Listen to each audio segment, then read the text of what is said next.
When war veteran Frank Castle returns home from the horrors of battle, all he wants to do is be with his wife and kids. But after they're gunned down in a mob shootout, Frank dedicates his life to vengeance as the Punisher, a man with big guns and an enviable 5 o'clock shadow. The Punisher has been one of Marvel's most compelling and complex characters for decades. For proof, here are 10 Punisher facts you may not know. The Exterminator. The Punisher is best known these days for his interactions with Daredevil, but he began his comic book career as a Spider-Man villain. In The Amazing Spider-Man number 129, Punisher is hired by the Jackal to hunt for the notorious vigilante wall-crawler, claiming that Spider-Man had killed Norman Osborn in a previous fight, when in fact, Osborn accidentally killed himself. Creator Jerry Conway always intended Frank Castle to first appear as a villain, only to eventually become a hero. Well, an extreme anti-hero. Obviously, the two made amends before Spidey got completely punished. The Assassin. Jerry Conway, Punisher's creator, originally wanted to name the character the Assassin.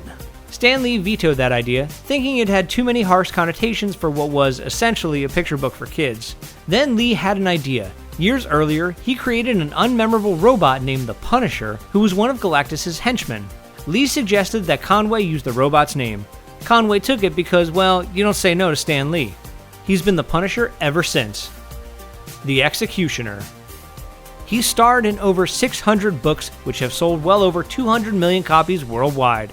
Except that we're not talking about the Punisher. These stats belong to Mac Bolan, a fictional character created by Don Pendleton. And if Mac Bolan didn't exist, Punisher might not have either. Created in 1968, Mac Bolan is a Vietnam vet who comes home from war only to watch his family die right before his eyes at the hands of the Mafia, which sparks a lifelong obsession with vengeance. He earns the nickname The Executioner, drives around in a weapons-filled van, and keeps a war journal. Somehow, Marvel hasn't been sued into oblivion for copyright infringement.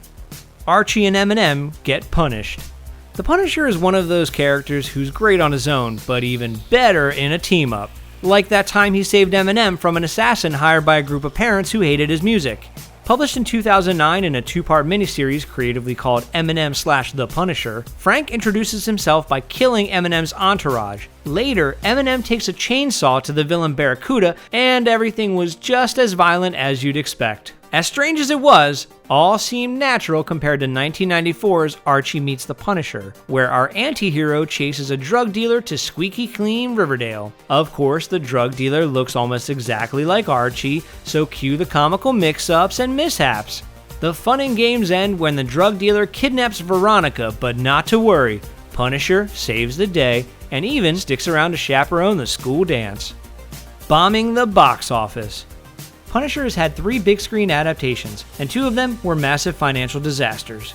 2008's Punisher Warzone and the 1989 Dolph Lundgren Punisher movie are the biggest bombs in Marvel movie history. How big, you say? Even bigger than Howard the Duck, a movie universally regarded as one of the worst of all time. No one laughs at a master of quack fu. Yes, even worse than that. Dirty Laundry. Tom Jane turned down the role of the Punisher a couple of times because he didn't see himself as a hero, but after finally playing him in 2004, he was hooked. He walked away from the proposed sequel due to creative differences, but he loved playing the character so much that he starred in an independent Punisher short film called Dirty Laundry. Even washing black t-shirts is a bloody adventure for the Punisher.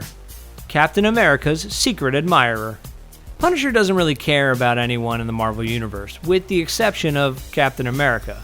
Cap was a fellow soldier, and the pureness of his moral compass is unrivaled. Punisher actually respects Cap so much that Punisher has at times outright refused to fight him. When Captain America was temporarily dead in the comics, Punisher changed his costume to a red, white, and blue theme to honor his fallen hero.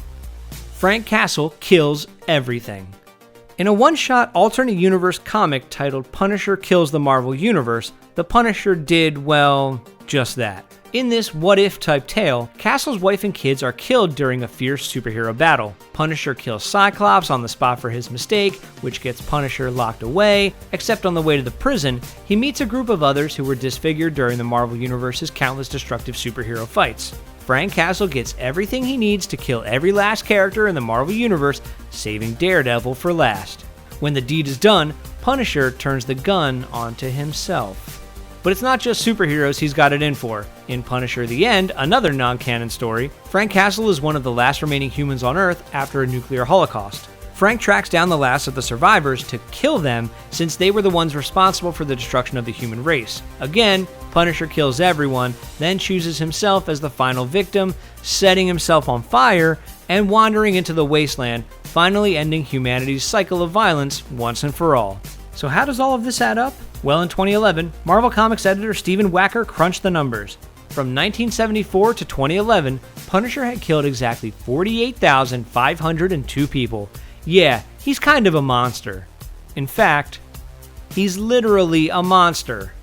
Punisher has been killed and resurrected as monstrous versions of his former self, not once, but twice. In the late 90s miniseries Punisher Purgatory, Frank Castle kills himself and then is brought back to life as a demon hunter with 2 guns that fire heavenly power, or something like that. Then in 2010, after being dismembered by Wolverine's son, Punisher's body parts fall into the hands of the vampire and Dave Navarro lookalike, Morbius, who reassembles Frank Castle and imbues his corpse with life, turning him into Franken-Castle. Truly one of the best comic book names ever. Except for maybe Fin Fang Foom. Iconic.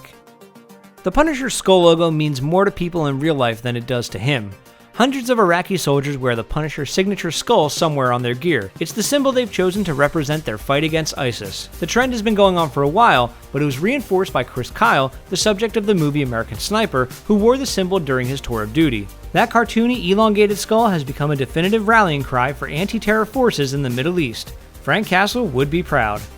Thanks for watching. Subscribe to our YouTube channel to watch more videos like the one you just saw, and leave us a comment to let us know what Punisher facts you would have wanted to see on the list.